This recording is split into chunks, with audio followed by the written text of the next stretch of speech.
سلام بنات، كي دايرين؟ لاباس عليكم؟ كنتمنى تكونوا كاملات بخير وعلى خير، ونلقاكم فيديو ديالي في احسن الاحوال وبصحه جيده. اليوم غنشارك معكم واحد الطريقه ولا واحد الوصفه خاصه بالناس اللي كيعانيو من السعال، من الكحبه. يعني وصفه زوينه بزاف بزاف ومكونات بساط. كتعالج لكم كما قلت لكم الكحبه والسعال، كتنقي لكم هاد المسالك التنفسيه كامله اللي كان فيهم اي شوائب. مثلا القرجوطه ديالكم كتكون ضراكم، ولا كتكون بقوه الكحبه حتى هي ان شاء الله مع هاد الوصفه ما غتبقاش ضركم نهائيا. كنتمنى البنات غير جربوها وردوا عليا الخبر، جربوا وحكموا. قبل ما نبدا الوصفه كنتمنى لك اول مره كتهدي قناه وباقا مشتركاش، كنتمنى تشاركي وتفعلي الجرس باش يوصلك جديد مباشره من بعد ما نحطه في القناه. اليوم غنشارك معكم هاد الطريقه، راه زوينه بزاف كما قلت لكم وبسيطه. هي اهم حاجه تقدر اي واحد دابا ينوض يوجدها الا كان كيعاني من نفس هاد الاعراض.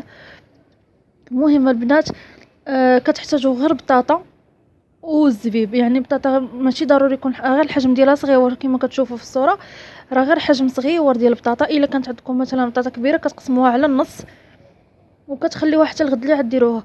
انا نوريكم دابا الطريقه ديال التحضير ديال هاد الوصفه، وحتى الطريقه ديال الاستعمال. هنا غنستعملوا الزبيب. انا هنا عندي ديجا الزبيب كحل، سواء الزبيب كحل ولا الزبيب بيض، بالعظومه ولا بالعظومه، مهم يكون زبيب وصافي.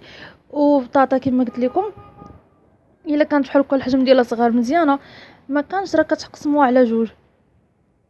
اول حاجه البنات كنقيو كنغسلوها مزيان هذيك البطاطا، يعني من اي تراب كنحكوها بحال اللي كتحكوا الماء، نغسلوها مزيان مزيان مزيان ونقطعوها طريفات هكا بالقشره ديالها. ما تحيدوش البنات القشره ديالها نهائيا، حتى هي عندها دور مهم بزاف بزاف في هذه الوصفه.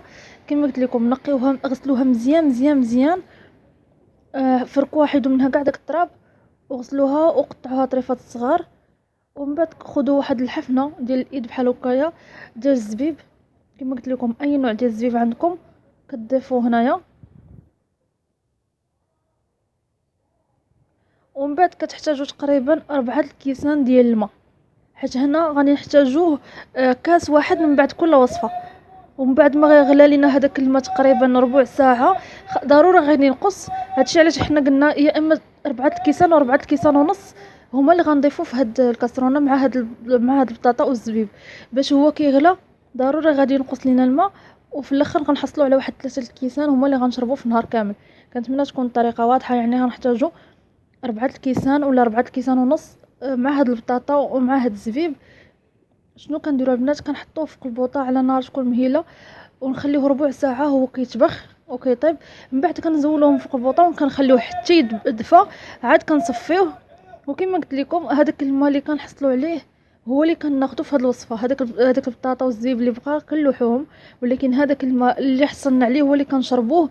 كتزيدوا عليه واحد المعلقه ديال العسل، معلقه كبيره في هذاك الماء كامل، وكتحطوه يعني قبل من بعد كل وجبه كتدفيوه. هذاك كتاخذوا واحد الكاس كتدفيوه وكتشربوه كما قلت لكم من بعد الفطور ومن بعد الغداء ومن بعد العشاء. يعني من بعد كل وجبه كتشربوه، كدوموا عليه واحد المده حتى تحصلوا على النتيجه اللي باغيين، حتى تبراو وترجعوا لحالتكم الطبيعيه.